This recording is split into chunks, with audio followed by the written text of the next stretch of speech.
안녕하세요. 유튜버 엔젤 오션 관리자입니다. 여러분 모두 건강하세요.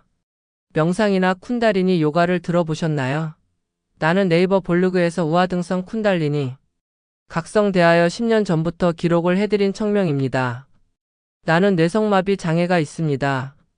그래서 요가로 쿤달리니를 깨운 것이 아닙니다. 4세까지 미동조차 없다가 겨우 일어난 케이스입니다.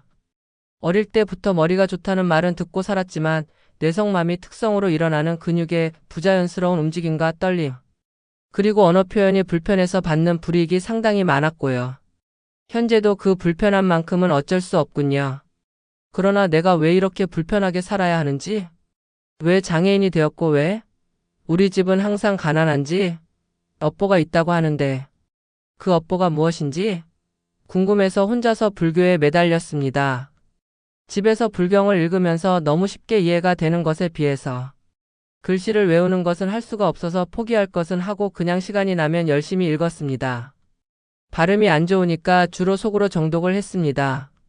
타고난 언어 능력이 부족해서 그런지 갑자기 외계 언어 영어, 일본어, 독어 이런 것을 저절로 하거나 학습 능력이 똑똑해지는 일은 경험한 적 없습니다.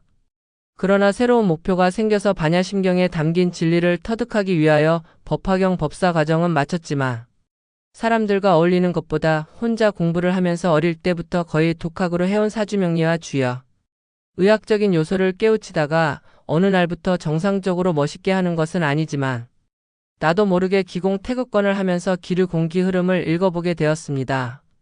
세계사 전공 그리고 사회복지학 심리미술 등의 다양한 학습을 하면서 내면 깊은 곳에 숨겨진 순수한 우주 에너지를 깨우니까 자아 성찰과 사회 구조를 이해하는 자비심, 그리고 해탈의 길로 들어가게 되는 길목에 쿤달리니 에너지가 존재하고 나도 일부 각성했구나 하고 인식을 하게 된 것입니다. 과거에는 배가 고파서 수돗물만 먹으면서도 버티기도 했고 한 달에 이번 쉬는 직장에서 10년 동안 14시간 야근 수당 같은 것 없이 근무했습니다. 그 직장에서만큼은 장애가 있어도 나를 일하게 해주었으니까요. 인생에서 가장 많이 들어본 말이 그냥 돌아가라는 말이었습니다. 그리고 오해도 많이 받았습니다.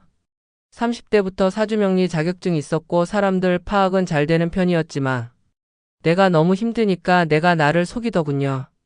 아니야. 이번에는 너도 틀릴 수 있잖아. 저 사람은 좋은 사람일 수 있잖아. 라고 할 정도로 사람이 믿고 싶었고 절박했었습니다. 지금은 자격증이 다수 있습니다. 그러나 친한 친구 외에는 상담한 적 없었고 친구들은 여전히 가난한 뇌성마비 장애가 있는 친구로 기억합니다. 사실이기도 합니다. 우리 사회가 외모가 우선이고 말을 잘해야 먹고 사는 시대이니까요. 내가 나를 죽이고 싶을 만큼 절망적이고 이제는 정말 죽을 때가 된 것 같아서 사람들과 단절하고 무주 고온을 위한 천도제만 했습니다. 이것에 대한 사연이 길어서 설명을 할 수 없어서 지금은 나도 영혼을 보았고 기도를 통해서 영혼을 다루는 일은 가능했다고 적겠습니다. 최근에 여러 매체에서 쿤달리니 에너지 각성은 장점만 알려지고 있지만 심도 있게 들어가서 깨달음에 이르기 시작하면 부작용이 더욱 심각하고 그 누구도 끝까지 성취한 사람은 없는 것 같습니다. 이것은 단순히 내 안의 자아를 보는 것이 아니라 자아를 꺼내서 같이 성장하는 것이기도 합니다. 그래서 도교에서 도구마장이라고 불리는 귀신을 보는 것 정도가 아니라 매일 무당들이 모시게 된다는 신들의 신급 레벨인 천령과 천축 영계의 동물과 용과 봉화, 구미호 포함 말도 안 되는 것을 꿈으로 보거나 눈앞에서 보면서 시달리게 되는데 세상에 그대들이 알고 있는 모든 것들이 나에게 접근하는 것이므로 그 파장 때문에 빙의가 되거나 사망할 수 있습니다. 그래서 신을 믿어야 한다고 강조하는 것이고 영적 에너지가 아무리 높은 사람이라도 죽지 않으면 자신이 신이라고 주장하는 것은 사이비입니다. 그리고 영계에서 관문을 통과하면 반드시 삶의 변화가 일어납니다. 기본적으로 사람을 치유하거나 타인의 감정을 읽는 1등이 가능하지만 활용을 잘 못하면 내가 괴롭습니다. 그리고 이런 경지에서 사주를 활용해서 남의 사주를 보는 것 등은 깨달음은 실패한 것이기도 합니다. 우주의 에너지는 모든 것이 나로 향하게 합니다. 내가 무엇 때문에 이곳에 왔는지, 내가 바라보는 세상은 선도 선이 아니고 악도 악이 아니며 사람의 시각이 아니라 신들의 시각으로 볼 수 있어야 하는데 감정을 가진 인간으로서 넘어가기가 어려운 것 같습니다.